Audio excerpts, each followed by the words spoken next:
warahmatullahi wabarakatuh. Selamat siang dan salam sejahtera untuk kita.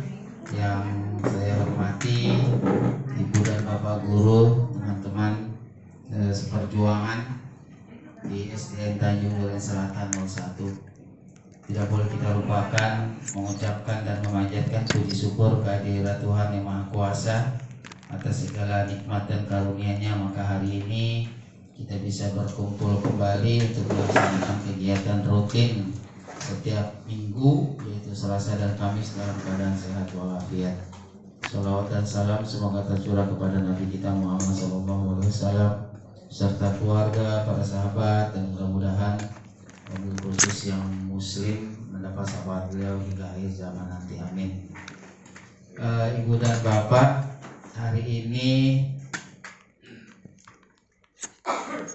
kita harus melakukan pengimbasan atas apa yang pada tanggal 27 Desember saya peroleh di P4 Jakarta Timur, keterkaitan dengan informasi-informasi yang kita dapatkan. Sebelumnya terima kasih sudah hadir di ruangan ini, mengganggu waktu istirahatnya, tapi bagaimanapun ini kegiatan rutin kita yang mau tidak mau kita laksanakan, meskipun kedepannya mungkin nanti tidak ada lagi yang namanya berbagai praktik baik kaitannya dengan PMM, ya, bukan praktik baik yang lainnya. Nah, pada tanggal 27 itu di P4 saya diutus oleh Ibu untuk mengikuti model seminar sehari yang diselenggarakan oleh BPGP Yogyakarta. Jadi penyelenggaranya adalah dan pembicaranya pun langsung datang dari Yogyakarta, BPGP Yogyakarta. Karena kita Jakarta belum ada yang namanya balai besar, kita belum punya. Kemungkinan baru tahun ini akan dibentuk dan pusatnya nanti di LPMP di Kampung Jalan Nangka itu. Pak Hari, Jalan Nangka benar ya? Iya, nanti di sana pusatnya. Jalan Nangka. Nah, pada tanggal 27 itu hampir 500 orang peserta yang dibagi menjadi 2 tempat. Ada yang di SMA, ada yang di P4 Jakarta Timur. Kebetulan saya kebagiannya di P4 Jakarta Timur. Satu kelasnya itu 32 orang dengan dipandu oleh satu pembicara. Yang dibicarakan atau yang menjadi pokok permasalahan di sana adalah mengenai pengelolaan kinerja yang pernah sama-sama kita ikuti pada tanggal berapa waktu itu, yang pembicaranya dari Sudin, ya, kalau tidak salah waktu itu. Yang mungkin yang akan saya sampaikan sedikit banyak ada persamaan dan perbedaannya. Ada 3 slide nanti yang mau saya sampaikan, tapi singkat-singkat. Ini buatan saya sendiri melalui program lama, tapi materinya saya coba sesuaikan dan saya coba supaya kita nanti begitu programnya atau aplikasinya muncul di PMM, teman-teman sudah bisa, gitu ya, untuk mempergunakan aplikasinya. Nah, yang disampaikan Pak Menteri keterkaitannya dengan pengelolaan kinerjanya adalah tidak ribet dan tidak bikin ribut, gitu yang dia sampaikan, yang beliau sampaikan. Cuma sayangnya pada saat itu pembicaranya tidak fokus pada pengelolaan kinerja, malah yang dibahas adalah kebanyakan kurikulum. Padahal kita saat ini yang sedang digalakan adalah berkaitan dengan pengelolaan kinerjanya. Nah, 3 slide yang mau saya tampilkan. Pengelolaan kinerja guru tahun 2025. Bapak Ibu sudah merasakan tahun 2024. Ya, pengelolaan kinerja melalui PMM. Kenapa kinerjanya harus dikelola? atau kenapa harus berubah. Ada dua latar belakang yang menjadi alasan kenapa pengelolaan kinerja di tahun 2025 berubah. Yang pertama berkaitan dengan peningkatan kualitas pendidikan. Yang kedua terkait dengan bahwa saat ini tidak bisa dipungkiri dan tidak bisa ditinggalkan, digital sangat berperan dalam kehidupan manusia, era digital. Oleh karena itu, dalam pembelajaran pun sedikit banyak kita harus gunakan. Tidak melulu melalui handphone, tapi sarana yang sudah kita miliki itu bisa digunakan. Ya, baik komputer, baik Chromebook yang kita miliki itu sepertinya sudah mencapai jumlah siswa. Maka selayaknya mulai dari kelas 4, 5, dan 6 sebisa mungkin kita sisipkan 35 menit atau 1 jam pelajaran untuk anak-anak menggunakan komputer. Karena di kelas 5 dan kelas 6 tahun depan kemungkinan kan akan dipergunakan itu komputernya. Yang kelas 5 untuk pengisian sulinjar, ya, dan yang kelas 6 kemungkinan untuk ujian nasionalnya. Kan gitu. Karena ada wacana bahwa ujian nasional akan kembali diadakan. Kalau siswa kita hanya fokus pada penggunaan handphone, begitu berhadapan dengan komputer kan banyak kendalanya. Yang biasanya menunggu siswa ketika MBK kan Bu Rosi ya, Bu Rosi, Bu Sumini ya, Bu Rosi, Bu Sumini atau guru kelas atas. Di sana mereka menemui kesulitan untuk menggunakan alat-alat itu. Jadi kalau bisa dari sejak dini kelas 4, 5, dan 6 kita coba upayakan untuk menyisihkan. Kelas 3 juga boleh kok, silakan, kelas rendah juga nggak apa-apa. Ya, misalnya untuk mengerjakan kuisis dan sebagainya. Dari kelas 1 diajarkan nggak apa-apa, nggak perlu HP, bawa siswanya ke ruang MBK. Jadi sampai ke kelas atas nanti mereka sudah biasa melihat alat-alat itu. Jangan mengetik tanda bintang saja mereka cari-cari, tanya ke guru. Bagaimana membuat tanda seru mereka tidak paham. Gitu. Jadi keterkaitan dengan era digital ini, meskipun kemarin sempat juga dihimbau di berbagai sekolah, bisa tidak sekolah kita menyelenggarakan kegiatan yang namanya 1 hari tanpa handphone. Keterkaitan dengan kebiasaan 7 pembiasaan itu, bisa tidak? Buktikan dengan apa? Kan begitu. Termasuk dengan modul pembiasaan itu. Itu nanti kita harus bisa diskusikan juga setelah ini, mungkin bagaimana kita menyikapi 7 pembiasaan itu. Apakah beli buku, apakah kita buat anak di buku tersendiri, atau bagaimana, nanti kita bisa diskusikan itu. Kemudian tujuan sistem pengolahannya meningkatkan kinerja guru, ya jelas namanya saja pengelolaan kinerja guru. Ini keterkaitannya dengan apa? Nanti ada. Mendorong profesionalisme, menciptakan lingkungan kerja yang positif, meningkatkan kualitas pendidikan. Pengelolaan kinerja ini kan keterkaitannya dengan insentif akhir bulan, ya kan? Apa? TKD terutama untuk yang PNS. Jadi kemarin sempat disampaikan oleh Sudin, kebetulan beliau tugas di Jakarta Selatan, ya, keterkaitannya dengan kinerja. Yang pertama piket, terutama piket liburan. Itu sempat terjadi di sebuah sekolah, begitu dari Sudin datang, gerbangnya terkunci, gerbangnya dikunci. Kemudian digedor-gedor pagernya, tidak ada yang reaksi. Diteleponlah salah satu guru oleh beliau, ini ada yang piket nggak? Jawabannya kemarin ada Pak. Gitu. Kira-kira guru ditanya ada yang piket tidak? Jawabannya kemarin ada Pak. Gitu. Nah, hari ini begitu orang sudah datang digedor-gedor tidak ada. Kepala sekolahnya akhirnya ditelepon.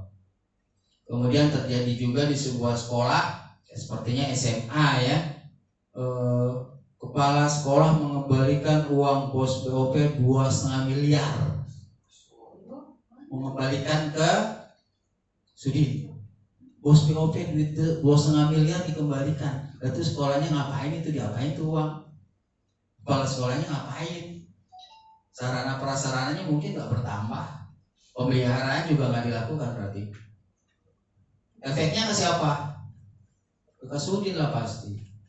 Apa yang beliau menyampaikan ya pengaruh lah ke pribadinya. Kemudian dipesankan juga kaitannya dengan kinerja. Mohon maaf ya, bukan menyinggung orang per orang. Terutama beliau sampaikan guru mapel. Guru mapel, mulai dari guru olahraga,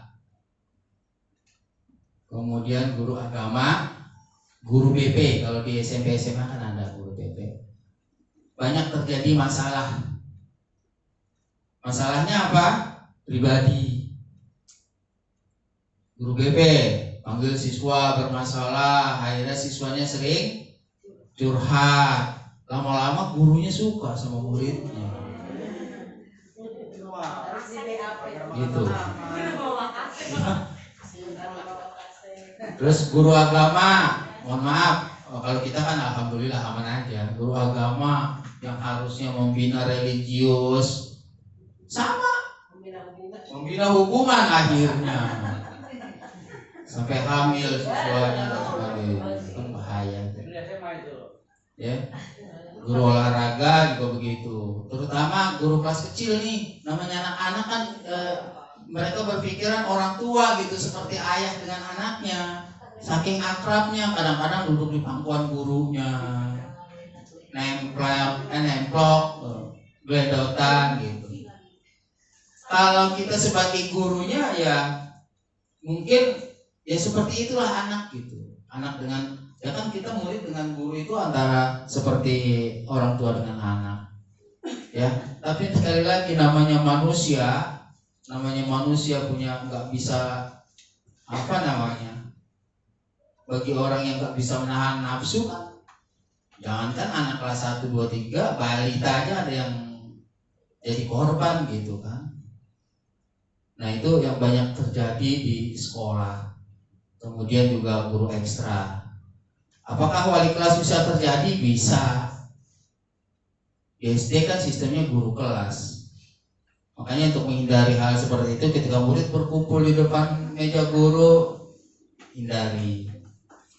Ya, nah itulah mungkin salah satu yang harus kita perhatikan kaitannya dengan kinerja.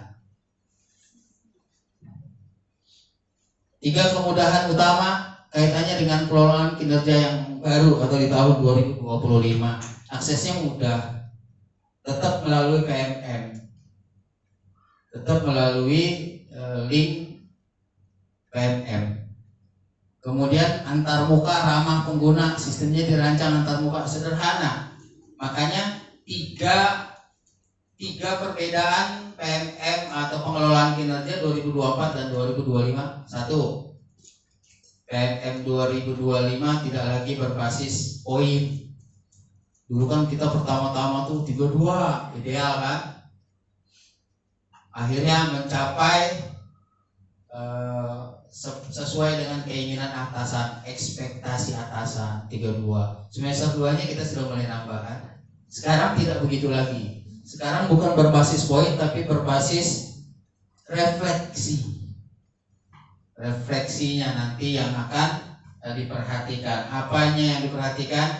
Bapak Ibu, kalau tahun 2024 itu kan poin.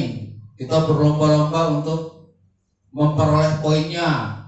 Ya, berbagi praktik baik, kumpulkan sertifikat dan sebagainya. Untuk tahun 2025 tidak. Tapi ada 7 aspek, 7 nilai yang harus kita perhatikan di PMM yang tahun 2024 juga ada. Siapa yang tahu? Masih ingat? Ada yang masih ingat? Siapa yang tahu lah. Siapa yang ingat? Berakhlak itu akronim, itu singkatan. 7 yang ada dan harus kita perhatikan di pengelolaan PMM. Berakhlak. 1. Berorientasi. Ingat nggak? berorientasi pelayanan. Tuh bernya, A-nya akuntabel. Apa itu akuntabel? Tanggung jawab. A, K-nya kompeten. H-nya harmonis. L-nya loyal. A-nya adaptif. K-nya kolaborasi.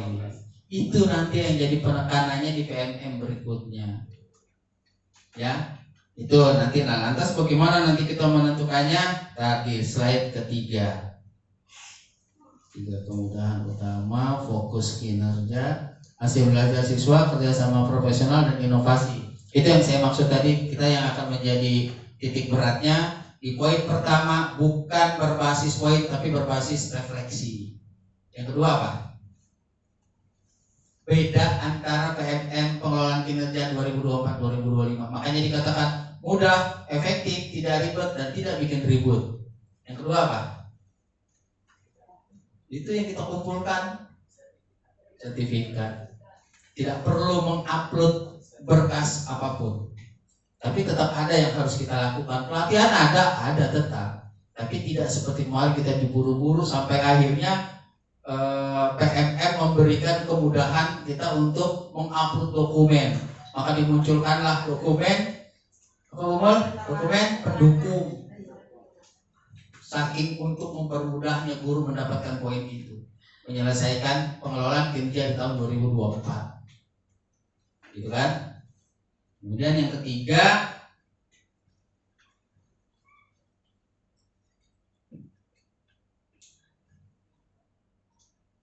kalau poin sudah 3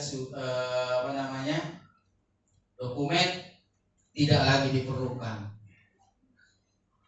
maka yang ketiga yang juga dibutuhkan adalah tetap pengembangan dirinya. Pengembangan diri tetap ada melalui pemilihan indikator kompetensi guru. Nanti slide yang ketiga. Ya. Nah, ini pengembangan profesional gurunya. Ada sistem tetap pelatihan. Di nomor 2 ada guru boleh memilih pelatihan yang sesuai dengan kebutuhan, tapi tidak serta-merta kita pilih sendiri nih. Saya mau ini. Enggak serta-merta harus begitu. Tetap ada nanti jalurnya. Ya. Kalau kemarin kan kita sudah bicarakan, diskusi, saya ambil ini, indikatornya saya ambil ini. Nah, untuk di tahun 2025 tidak bisa langsung begitu, karena ada yang harus dibicarakan dengan atasan. Nah, ini peran kepala sekolah dan pengawas. Gak usah lah, saya masuk langsung ke slide yang kedua aja. Langkah-langkah pengelolaan kinerjanya.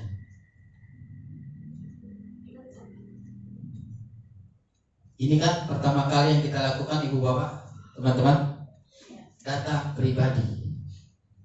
Data pribadi bisa kita buka, kita cek. Begitu kita buka pengelolaan kinerja, maka kita diarahkan ke data pribadi. Apakah sudah sesuai? Gitu, masih ingat kan? Nah, bagaimana jika terjadi kesalahan? Data kinerja kita jika jadi kesalahan, lapor ke operator. Nanti akan diperbaiki melalui Dapodi. Gitu ya. Kalau ada kekurangan, masalah pangkat, golongan, identitas, apapun, jika terjadi kesalahan harus segera diperbaiki melalui Dapodi. Berarti kita laporkan kepada operator. Kalau sudah sesuai, baru kita lanjutkan perencanaan. Ya. Apa sumbernya kita buat pengelolaan kinerja? Sumbernya apa? Dari mana kita bisa tahu? Kita harus pilih indikator ini untuk bisa mengembangkan baik pribadi, sekolah. Dari mana datanya? Yuk. Raport apa? Raport sekolah. Raport satuan pendidikan. Ya. Raport kita tahun lalu masih ada 2 kan? Ya. Apa? Yang ingat? 1? iklim satuan pendidikan. Yang kedua, numerasi literasi kita kan naik. Yang kedua apa? Yang turun, yang kita nggak nyangka gitu. Seksual termasuk di iklim. Apa itu? Kualitas pembelajaran. Yang sumber datanya diperoleh dari Suringjar, NDK siswa gitu. Ya. Nah, tujuan, strategi, sumber daya. Lalu apa yang harus kita lakukan lagi?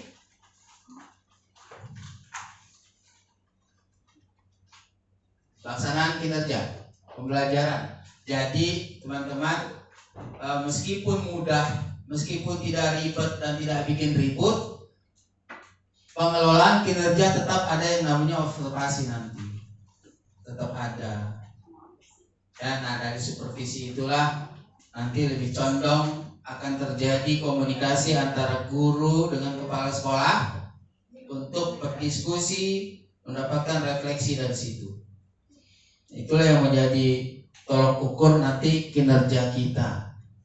Monitoring, pemantauan, pengawas sekarang melakukan pemantauan, kemudian juga dievaluasi keterkaitan dengan kinerja dan proses pembelajaran atau observasi yang kita laksanakan. Penilaiannya, aspek meliputi perencanaan sampai pengembangan, kemudian ada kriterianya dan skornya. Tidak berbasis poin kok ada skornya, ya kan? Kan tidak berbasis poin kok ada skornya, skor tetap ada, ya. Karena yang namanya refleksi itu kan berdasarkan apa yang sudah kita laksanakan, teman-teman. Seperti selama ini kita memiliki pemahaman yang kurang tepat keterkaitan dengan evaluasi dan asesmen, penilaian dan asesmen. Sama atau beda Pak? Teman-teman, samakah asesmen dengan penilaian? Ya, sama. Dulu dulu pernah ada ketika salah satu teman kita yang sudah jadi kepala sekolah mengangkat istilah AAS, asesmen akhir semester. Kemudian ada PAS, penilaian akhir semester juga. Samakah itu? Jadi asesmen sama penilaian sama? Beda teman-teman. Kalau penilaian itu wujudnya nilai. Yang selama ini kita lakukan itu penilaian. Tapi kalau asesmen itu tidak mutlak nilai. Ada refleksinya. Dan tidak harus tes. Cukup dilihat saja bisa terjadi asesmen. Itu asesmen. Tapi kalau penilaian tidak boleh, harus ada soal 10, nilainya 10 kalau benar semua. Kalau asesmen soal 10, nilainya belum pasti 10 karena harus ada refleksinya. Itu asesmen. Jadi penggunaan istilah yang selama ini atau pemahaman kita tentang penilaian dan asesmen ada perbedaan. Gitu. Jadi poin yang dimaksud di sini nanti adalah hasilnya. Kita sudah berhasil tahun 2024 dengan keputusan apa, Bu? Sangat baik. Karena kalau nilainya baik, apalagi sampai cukup, yang kenaikan golongan, yang PNS, susah itu. Gak bisa. Umpan balik pengembangan guru, udah. Saya lebih fokuskan ke sini. Ya, teman-teman. Ini yang harus kita fokuskan, 4 model kompetensi guru beserta indikatornya. Berdasarkan Undang-Undang Guru dan Dosen, kompetensi guru ada 4. Betul? Betul ya Pak Har ya? Kalau salah tolong dikoreksi. Ada 4. Bagaimana caranya kita memilih satu indikator untuk dikelola dalam kinerja kita? Kompetensi guru ada 4. terbagi menjadi 12 indikator, terpecah lagi menjadi 41 sub indikator. Bagaimana cara pilihnya? Tadi sudah saya singgung kan?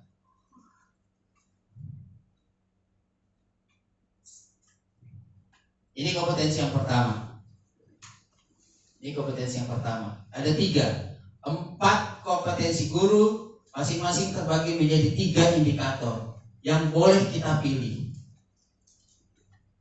Kemarin saya sempat tanyakan, kalau hanya 1 indikator dalam 1 tahun, ya, perbedaan yang ketiga antara pengelolaan 2024 dan 2025 adalah kalau 2024 kita buat menjadi 2 tahap. Sementara di 2025 hanya satu kali kita buat. Ya, dengan 1 indikator, kemarin saya tanya, berarti kalau hanya 1 indikator dari 12 indikator yang ada atau dari 4 kompetensi yang ada, hanya 1/12 dong kita menguasai kompetensinya guru. Sedikit banget dalam 1 tahun 1/12. Berapa persen itu? Tapi rupanya tidak begitu. Meskipun 1 indikator yang kita pilih dalam pengelolaan kinerja, maka akan terjadi keterkaitan semuanya dalam pelaksanaan. Buktinya apa? Nanti. Yang pertama, kompetensi pedagogik, ini pasti dimiliki guru. Ya kan? Pasti dimiliki guru. Kalau guru-guru yang senior, bukan mengakui ada perbedaan senior junior, enggak. Yang kalau saya bilang tua kayaknya gak enak banget. Saya bilang gak enak atau apa saya kalau dibilang tua. Itu kenal yang namanya kode etik guru. Gitu. Pedagogik, kompetensi bilang atau bagian kependidikan. Misalkan kita pilih lingkungan aman, maka itu yang harus kita lakukan. Kita tentukan pembelajaran efektif, ini yang harus kita lakukan. Kita memilih asesmen berpihak, ini yang kita lakukan. Atau mungkin pilih kompetensi yang kedua, kompetensi kepribadian. Saya mau pilih moral, emosi, silakan. Ini kompetensi yang kedua. Ada moral, emosi, ada berpihak pada murid, ada refleksi. Atau pilih yang ketiga, saya mau pilih kompetensi sosial. Ada tiga indikator: kolaborasi, jejaring profesional, keterlibatan orang tua. Atau mungkin juga saya mau pilih yang keempat, kompetensi profesional, ada pengetahuan konten, pengembangan kurikulum, ada cara belajar murid. Apakah dengan memilih itu sudah selesai? Tidak. Sebisa mungkin kita harus mengajukan dulu ke kepala sekolah. Kenapa? Karena kepala sekolah kan memiliki data kompetensi kita. Misalnya, saya pilih pengembangan kurikulum, misalnya diskusi dengan kepala sekolah, Pak Asep, kayaknya Pak Asep belum kurang pas. Misalnya Pak Asep kayaknya kurang pas deh untuk memilih pengembangan kurikulum. Bagaimana kalau pilihnya pengetahuan konten? Itu diskusi. Kalau bisa jangan menolak, karena itu tadi dasarnya kepala sekolah mengarahkan kita memilih indikator yang ada. Mereka atau kepala sekolah punya data gitu. Kayaknya cocoknya ke sini, bagaimana kalau ini saja gitu.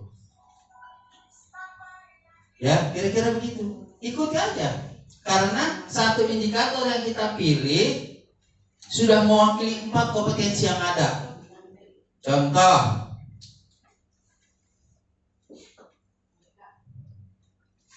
saya pilih pembelajaran efektif, misalkan.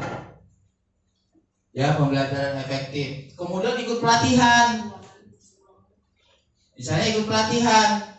Dari pelatihan yang saya dapatkan, saya sebarkan ke ibu bapak, teman-teman seperti ini misalnya.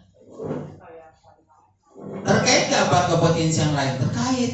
Ini kompetensi pedagogik yang saya ambil. Lalu bagaimana dengan kompetensi profesionalnya? Keterkaitannya apa? Saya berbagi praktik baik ke teman-teman. Kalau profesionalnya ya sudah pasti, kalau ibu bapak teman-teman memberikan praktik berbagi baik kepada teman-teman, itu sudah jelas, sudah profesional. Kalau orang sudah bisa mampu menyampaikan ilmu yang didapat kepada teman-teman, sudah profesional. Lalu apa kompetensi sosialnya? Ini kita bertatap muka, berkomunikasi, sudah pasti ya, termasuk dalam kategori kompetensi sosial. Itu jadi terkaitannya begitu. Makanya kemarin saya tegaskan, Pak, maaf, apakah satu indikator itu hanya satu indikator untuk 4 kompetensi atau satu kompetensi satu indikator? Jadi dalam pengelolaan kinerjanya saya buat 4 indikator, rupanya tidak, hanya satu indikator yang kita pilih, dan itu sudah dalam praktiknya, dalam pelaksanaannya itu sudah mencakup 4 kompetensi yang ada. Gitu. Jadi hanya satu, ya teman-teman ya. Nanti silakan kalau memang sudah muncul di pengelolaan kinerjanya, sudah terbit, kita tentukan, lihat dulu nih, kita kupas dulu rapot satuan pendidikan kita tahun ini bagaimana. Berdoa saja, mudah-mudahan kita sudah berusaha yang terbaik, semoga rapot kita naik lagi. Mudah-mudahan bisa lebih baik lagi. Kalau ada masalah yang muncul di situ, itulah yang jadi dasarnya. Mana yang harus kita pilih? Satu indikator dari 12 indikator yang ada. Nanti saya share aja ya. Nanti saya share 12 indikator yang harus kita pilih. Ada juga 41 sub indikatornya. Tapi tolong diingat teman-teman, ketika kita memilih indikator yang ada di Undang-Undang Dosen Guru itu, jangan lupa diskusikan dulu dengan kepala sekolah. Jangan langsung tentukan indikator, langsung kerjakan buat ini itunya, jangan dulu. Karena sekali lagi, biar bagaimanapun atasan pasti punya alasan yang didukung oleh data yang beliau punya. Ya, misalnya kita pilih pedagogik, rupanya kepala sekolah kita maunya yang ini. Ya, keterlibatan orang tua, Bu Novel jangan ambil yang korporasi, ambil aja yang keterlibatan orang tua, gitu misalnya. Ya kan? Jadi ini yang paling mendasar. Yang paling mendasar. Kalau masalah slide 1, 2 itu kan cuma penjelasan. Slide yang kedua, langkah-langkahnya Ibu Bapak sudah tahu. Pasti ketika kita membuka pengelolaan kinerja di awal, yang muncul adalah cek data dan seterusnya.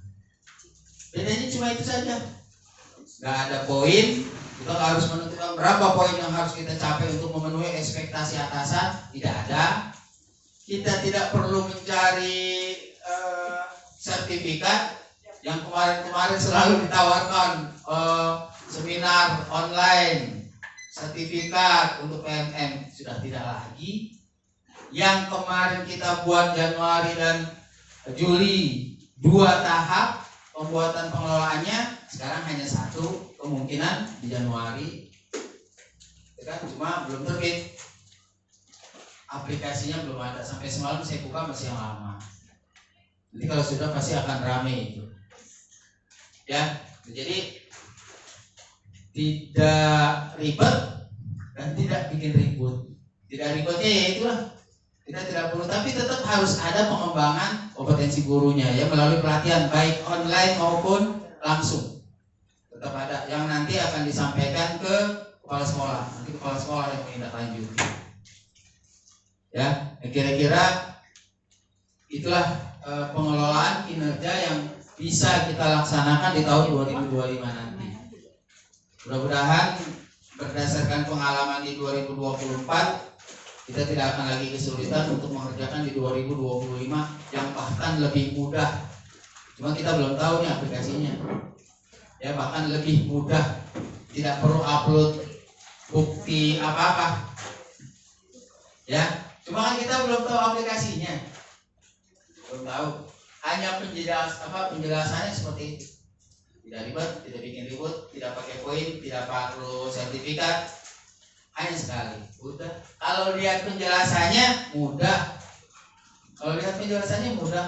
Kalau yang lalu kan yang ribet apa? Pengumpulan dokumennya. Ya, bikin daftar hadir, bikin sertifikat. Jadi tugas Bu Ani sama Bu Dewi udah agak berkurang. Ya. Yang terakhir tidak dikerjakan malah. Mudah-mudahan sudah mencapai 100% semua. Ya, tapi sekali lagi teman-teman, kalau sudah muncul nanti aplikasinya, sebaiknya segera dikerjakan. Ya, ini poin kita di BPSDM sudah 0. Per 1 Januari sudah 0 lagi. Ya, jadi rupanya JP itu lebih bagus dan lebih tepat kita mengerjakan si Jule. Ketika mengerjakan si Jule, ibu bapak silakan cari yang poinnya besar dulu. Gitu. Ada yang kemarin poin JP-nya di atas 100? Wah, bu bos. Ibu Aminah 100 berapa ibu? 165. 195. Berarti Pak paling tinggi ibu ya 195. Yang 90-an? Yang pas 40. Lebih rata-rata ya? Iya. Siapa? Pak Thomas? 402. Berarti kita kalah bu. Saya hanya 266. Itu gara-gara itu Pak yang 25 nggak bisa naik ke 40. Jadi saya kejar-kejar, ternyata dia naik ke atas semua. Iya. Menit terakhir baru dia ke bawah. Ke bawah, pengaruh ke bawahnya kan ke IP ya. Saya ikut datanya salah. Ya, jadi ini kan baru berarti 0 lagi nih teman-teman. Ya, silakan buka Jule. Kerjakan yang poinnya banyak dulu, tapi berkenaan dengan pendidikan dulu yang utama. Ya, cari dulu yang berkenaan dengan pendidikan. Ya, baik ibu dan bapak, teman-teman, kira-kira itu sekilas info yang saya dapatkan pada tanggal 27 Desember lalu. Jadi tolong diingat ya, sekali lagi, yang terpenting adalah ketika nanti menentukan indikator pengembangan dirinya, pengembangan kompetensinya, jangan langsung tentukan sendiri. Harus diskusi dengan kepala sekolah. Karena bisa jadi arahan dari kepala sekolah adalah komponen indikator dari kompetensi guru yang tepat untuk guru. Ya, harus diskusikan. Seperti tadi saya bilang ya, misalnya Pak Thomas pilih keterlibatan orang tua, tapi mungkin menurut kepala sekolah kita Pak Thomas melibatkan orang tua dalam pembelajaran maupun pelaksanaan pendidikan di sekolah sudah baik, tapi kolaborasinya kurang. Mungkin kepala sekolah akan lebih mengarahkan Pak Thomas, apa tidak lebih baik kolaborasi gitu, contohnya seperti itu. Jadi diskusi silakan. Gitu ya. Gimana? Ada yang mau ditanyakan teman-teman? Silakan. Ada yang mau ditanyakan? Ya, izin kamar mandi, cuma jari bukan tanya. Ya. Kan ada beberapa indikator yang harus kita pilih nih guru. Ya. Menurut ketika Bapak latihan di P4, apakah lebih baik guru memilih kompetensi yang sama atau berbeda? Karena masing-masing narasumber berbeda persepsinya. Ada kemarin ketika saya ikutin pelatihan di daring, itu satu narasumber bilang kalau bisa masing-masing tuh jangan sama gitu loh. Nah, semalam beda lagi narasumber yang satu lagi mengatakan kalau memang sekolah ini satu kompetensi, hasilnya itu lebih kelihatan seperti itu. Jadi mana yang harus kita ikuti? Milih sama-sama satu kompetensi ya atau memang berbeda? Ya, mohon maaf karena saya baru datang. Iya, terima kasih pertanyaannya. Jadi gini, saya singgung lagi dikit. Ada 4 kompetensi guru yang terpecah menjadi 12 indikator, 41 sub indikator. Jadi dipecah lagi kalau kita pilih. Nah, bagaimana kita memilih indikatornya? Jadi berdasarkan narasumber yang langsung dari BBGP pada saat itu, Ibu, beliau sampaikan sumber data yang utamanya adalah raport satuan pendidikan dulu. Ya teman-teman ya, itu dulu yang kita kupas. Jadi mudah-mudahan raport biasanya keluar Februari atau Maret ya Ibu? Kemarin sih akhir Januari ya udah keluar untuk ya. Sekolah penggerak dulu. Oke, jadi nanti kalau sudah mudah-mudahan raportnya juga keluar cepat, kita bisa bedah dulu nih teman-teman raport satuan pendidikan kita. Mana yang lama? Mudah-mudahan sih raport kita bagus. Tapi minimal yang terkecil mana gitu. Itu kita pilih. Kemudian bagaimana pemilihan indikatornya jika sudah kita kupas raport satuan pendidikan?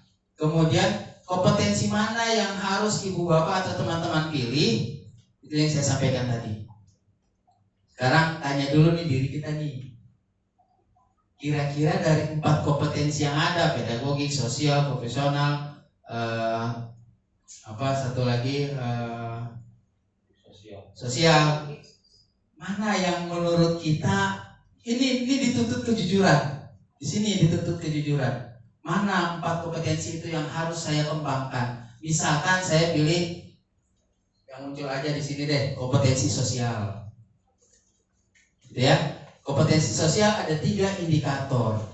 Apakah semua guru misalnya kompetensi sosial semua? Tidak harus. Jadi pada saat itu tidak disampaikan tidak harus sama setiap guru. Makanya itu tadi dituntut kejujurannya. Kompetensi mana yang di diri kita masih kurang? Sosialkah, pedagogika, gitu. Jadi tidak harus sama. Pertama kita berkaca dari raport satuan pendidikan. Yang kedua kita jujur pada diri kita, mana nih yang harus saya kembangkan. Tapi jangan lupa kita pilih kompetensi sosial, ada 3 indikator. Bu Irma menentukan kolaborasi, tapi ingat, komunikasikan dengan kepala sekolah.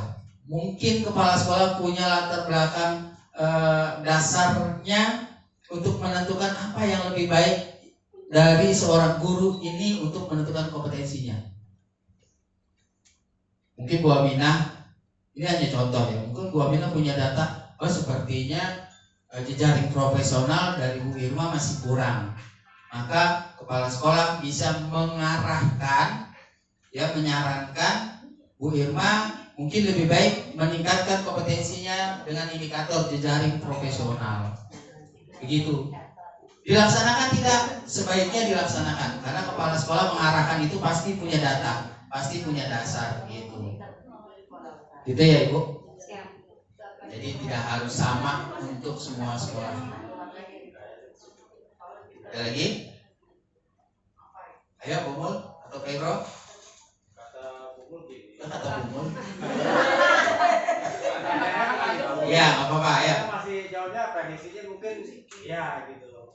Jadi main ngobrol. Oh. Jadi gini kata Bumul, apa kita pilih kompetensi sosial, umpama kita pilih kolaborasi, nanti mungkin dari kolaborasi itu ada pilihan-pilihan gitu berapa. Ya, tadi kan sudah saya sampaikan. Dari 12 indikator ini ada 41 sub indikator. Nanti saya share dulu. Jadi ibaratnya apa yang dikecilkan lagi. Makanya karena kita belum tahu. Ya. Prediksi saya pasti begitu. Gitu. Ya betul. Jadi nanti dari 12 indikator itu teman-teman bisa lihat 41 sub indikator. Jadi lebih dipersempit jangkauannya. Gitu. Jadi nanti kepala sekolah juga bisa menentukan yang mana yang lebih tepat indikator untuk guru dan bentuk pelatihannya yang seperti apa nanti yang bisa teman-teman ikuti. Gitu. Dan itu nanti bisa harus terjadwal, kalau tidak satu hari keluar 10 guru, repot. Nah ini Pak, saya mau tanya nih. Ya. Kalau kemarin kan pelatihannya bisa melalui YouTube gitu ya, bisa kayak PMM lah gitu ya. Kalau sekarang harus keluar ke P4 gitu. Tidak. Boleh juga daring. Ada daring. Boleh daring, boleh luring. Tapi sekali lagi mohon diingat, nanti mungkin kepala sekolah akan membuat pemetaan indikator apa yang Bapak Ibu atau teman-teman pilih, bentuk pelatihan yang seperti apa yang harus diikuti gitu. Karena waktunya kan 1 tahun, kita hanya bikin satu pengelolaan kinerja saja, jadi bisa dijadwal. Biasanya kan P4 menyelenggarakan pelatihan itu di-share. Kepala sekolah nanti mana yang lebih tepat, siapa guru yang lebih tepat untuk mengikuti bentuk pelatihan yang ada itu. Nah, biasanya gini Pak, yang saya tahu sama Pak Thomas, kalau kita pernah pelatihan di P4 pasti disuruh lagi ya Pak. Sekarang nggak gitu. Sama panitia sendiri. Iya. Sekarang nggak begitu Pak. Enggak gitu. Ya, akan terjadi perubahan karena bentuk pengelolaan kita juga beda. Kan sebenarnya pelatihan di P4 itu 2 tahun lalu kalau tidak salah, itu kan ada aplikasi yang membuat aplikasi yang khusus untuk guru terjadwal ikut pelatihan, namanya apa ya? Jaklat. Masih ingat nggak? Iya. Nah, itu kan sebenarnya buatan dari P4 atau P2 ke P32. Tapi sampai saat ini sepertinya belum berjalan. Ya Ibu. Sedikit masukan, sebelum libur atau sebelum akhir tahun 2024, saya pakai kayak orang menyanyi saya. Sebelum akhir tahun 2024 ya, ketika mulai ada kebijakan baru, itu pengawas Pak Kuat dan K3S se-Jakarta dipanggil ke P4. Nah, kebetulan saya komunikasi sama Pak Kuat, nanti katanya berubah. Yang menentukan siapa yang mengikuti pelatihan adalah dari kepala sekolah, seperti itu. Kalau kemarin memang ada, mohon maaf ya kalau saya bilang dari P4-nya itu mungkin gampangin ya. Jadi siapa yang dapat dia lagi kayak istilahnya apa ya? Lu lagi kayak gitu ya kan. Tapi mulai tahun 2025 nanti yang menentukan dari sekolah, seperti itu. Makanya kepala sekolah nanti yang akan membuat pemetaan. Kalau saya bilang, saya juga kemarin sempat nanya, Pak, kalau kita mengambil indikatornya sama, ya misalnya kayak itu ya, repot Pak. Saya bilang, repotnya kenapa? Ini pelatihannya, ya kan, misalnya ada pelatihan nih, semua guru, misalnya 5 guru keluar, kita repot Pak. Gitu. Ternyata hasil rapat dari Pak Kuat kemarin mengatakan bahwa nanti kepala sekolah yang akan menentukan siapa yang akan mengikuti pelatihan, misalnya tentang pembelajaran digital, tentang pembelajaran mendalam yang sekarang lagi nge-booming seperti itu. Jadi mudah-mudahan apa yang disampaikan oleh Pak Kuat kepada saya ya betul, bahwa mulai tahun 2025 ini sekolah ya istilahnya yang menentukan untuk istilahnya guru atau tenaga kependidikan yang mengikuti pelatihan baik di P4 maupun di tempat-tempat lain lah ya yang diundang oleh dinas pendidikan maupun non dinas pendidikan. Itu saja mungkin dari saya. Ya Ibu, terima kasih. Itu kalau sifatnya luring. Ya, ya tapi kalau daring apa-apa. Tapi tetap juga harus komunikasi ke kepala sekolah. Ibu ini ada pelatihan, kira-kira cocok dengan indikator saya. Gitu. Tapi nggak ada salahnya juga untuk berbagai pelatihan kita ikuti karena ilmu tidak akan ada yang sia-sia. Ada lagi? Bu Bapak, ya. Makanya jangan ke setan gepeng. Kalau dari mah ikut aja. Iya, kalau dari ikut aja. Karena tetap akan ada manfaatnya ilmu itu. Ada lagi yang mau menanggapi, bertanya atau usul? Mudah-mudahan dalam waktu dekat aplikasinya sudah bisa kita lihat seperti apa bentuknya. Yang katanya Skornya bahkan ya, skor itu minimal setiap guru berapa? skor nggak ada lagi kan, sudah tidak ada basis poin, sudah hilang itu. Kalau dulu kan minimal 32. Nah itu udah nggak ada lagi. Ada lagi. Skor hilang. Komunikasinya ke kepala sekolah. Ya. Periodenya 1 tahun ya. 1 tahun 1 kali. Jadi Januari, Desember. Jadi seperti apa ya? Hilang yang keduanya, pokoknya sudah tidak ada lagi. Per 2024 Desember akhir sudah selesai.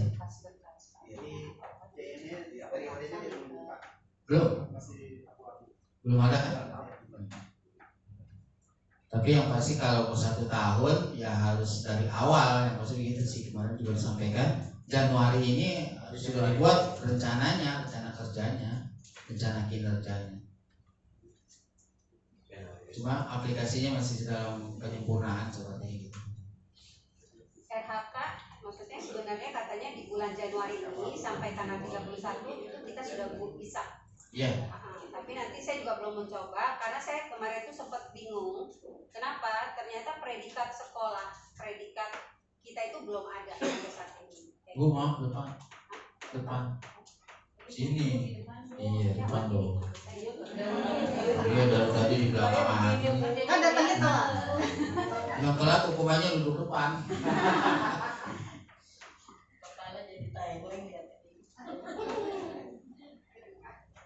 Maaf saya Semalam juga saya udah coba buka, belum ya, pertama juga belum ada ya, ganti periodenya juga belum ada ya.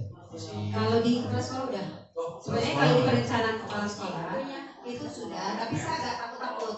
Jadi gini, saya agak ketar-ketir. Kemarin pun saya gini, hari Jumat itu selesai saya rapat dengan Kasatla dan pengurus K3S, itu saya sempat sedikit kok sekolah kita belum ada predikatnya, kayak gitu ya. Saya coba buka Ekin, di Ekin pun kita kan beda ya. Terus juga saya coba sharing dengan Pak Kuat menyarankan saya untuk koordinasi dengan Sudin gitu. Dan saya tanya lagi kemarin ketika Pak Kuat bilang, Umin kita mau rapat koordinasi kayak gitu. Kayaknya akan membahas masalah pengelolaan kinerja.